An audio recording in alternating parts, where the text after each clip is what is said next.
Imagine a continent blessed with vast natural resources, gold, diamonds, cobalt, oil, fertile lands, and the world's youngest population. Yet hundreds of millions live in extreme poverty. Why is Africa still poor? It is a question that sparks debate, stereotypes, and frustration, but the truth is far more complex than simple blame. It is not about race, laziness, or destiny. It is about deep-rooted historical forces, structural barriers, governance challenges, and global dynamics that have locked many nations into cycles of hardship. Today, let's unpack this honestly and look toward real hope. Historical legacies. Africa's story of poverty begins long before independence. Colonial powers carved up the continent with arbitrary borders, ignoring ethnic groups and natural trade routes. They extracted raw materials, rubber, minerals, cash crops, while building almost nothing for local people, few schools, hospitals, or industries. When independence came in the 1960s, many countries inherited weak institutions, massive debt, and economies designed to serve Europe, not Africans. The transatlantic slave trade and colonialism eroded social trust and human capital over centuries. Post-independence, Cold War proxy conflicts, and coups destabilized governments. These aren't excuses, they're facts that created lasting disadvantages. Even today, unfair global trade rules favor rich nations, subsidizing their agriculture while flooding African markets with cheap imports. Inside Africa, poor governance plays a huge role. Many systems remain extractive. Elites capture resources for personal gain instead of investing in public goods. Corruption drains billions annually. Estimates suggest up to 25% of GDP in some places. Weak rule of law, over-regulation, and lack of property rights make it hard for entrepreneurs to thrive legally. Starting a business often means navigating endless bureaucracy or paying bribes just to survive. In fragile states, this leads to conflict, which destroys infrastructure and scares away investment. Look at places like Sudan, Eastern DRC, or parts of the Sahel. Ongoing violence displaces millions and stalls progress.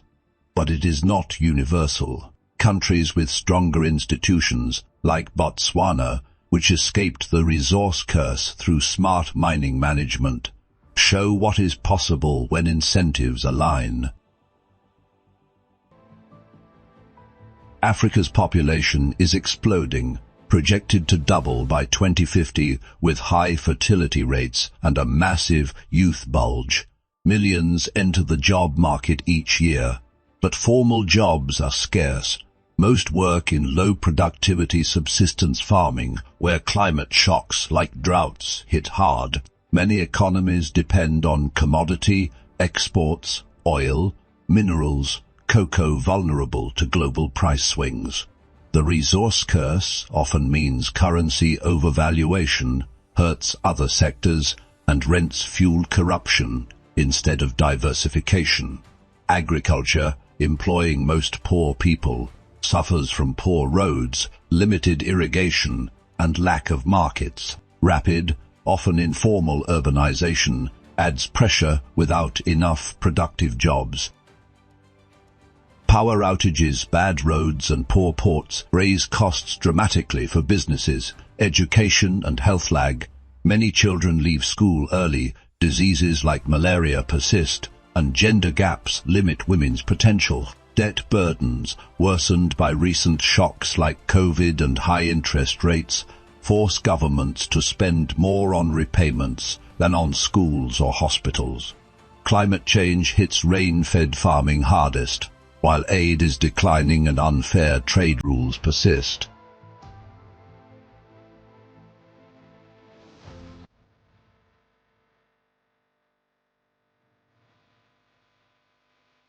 Yet this isn't hopeless. In 2025 to 2026, sub-Saharan Africa is projected to grow faster than Asia for the first time in modern history, around 4.4% in 2026. 11 of the world's 15 fastest-growing economies are African: South Sudan rebounding from conflict, Ethiopia through reforms, Rwanda with stability and investment, Uganda, Tanzania, and others driven by minerals, infrastructure, and youth energy. Poverty has fallen as a share since 1990, life expectancy risen, child mortality down. Cities like Nairobi, Lagos, and Kigali buzz with innovation, tech hubs, modern skylines, entrepreneurs. The African Continental Free Trade Area, AFCFTA, could create the world's largest single market, lifting millions out of poverty. A demographic dividend awaits if education, jobs, and women's empowerment improve. Africa's youth aren't a burden. They're the future workforce the world needs. The path forward: inclusive institutions, better governance, agricultural transformation, infrastructure investment, debt relief, and fair global rules. Change is happening. Rwanda rebuilt from genocide. Ethiopia liberalized its economy. Botswana managed resources wisely. Africa's not doomed. It is at a turning point with immense potential.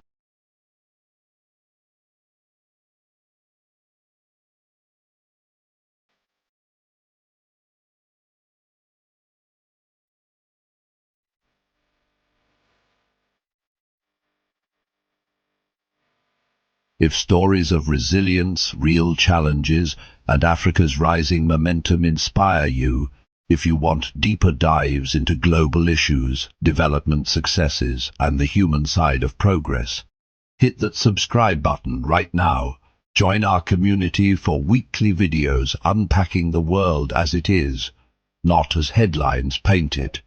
Turn on notifications so you never miss an update.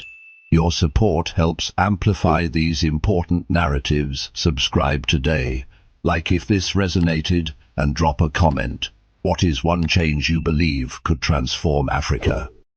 Thank you for watching. Let's keep the conversation going. See you in the next one.